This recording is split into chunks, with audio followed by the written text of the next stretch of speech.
In today's video, I'm going to teach you how to add a signature to a reply email on Gmail.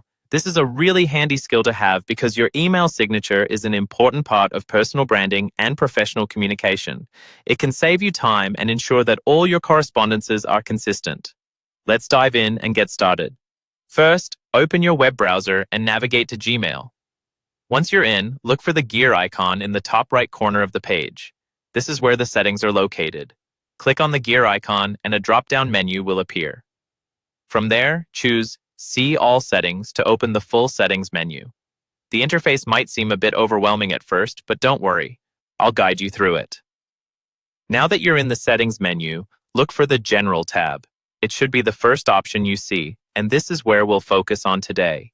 Scroll down through this tab until you find the section labeled Signature.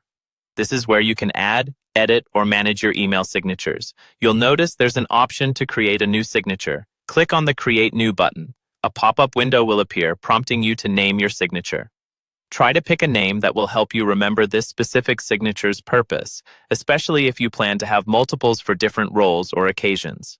Once you've named your signature, you'll be taken to a text box where you can start crafting your signature. A professional signature typically includes your full name, your job title, the company name, and contact information, such as a phone number or a professional email address. It's also a good idea to include links to your professional social media pages or a website if applicable. If you wish to get a bit creative, Gmail allows you to customize your signature's appearance. You can change the font style, size, and color to make it more visually appealing.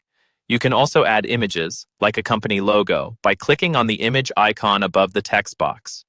Just make sure everything remains professional and in line with your personal brand.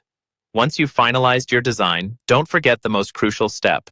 Scroll down and select the option for your new signature to be used in replies. This ensures that Gmail automatically includes your signature every time you send a reply. Finally, scroll to the bottom of the page and click Save Changes. And there you have it. Your new signature is all set up and ready to go. With these steps, you'll ensure that every email reply you send from now on projects professionalism and consistency. Thank you for tuning in today and taking the time to enhance your emailing skills. If you found this guide helpful, make sure to like this video and subscribe for more tutorials. Happy emailing and see you next time.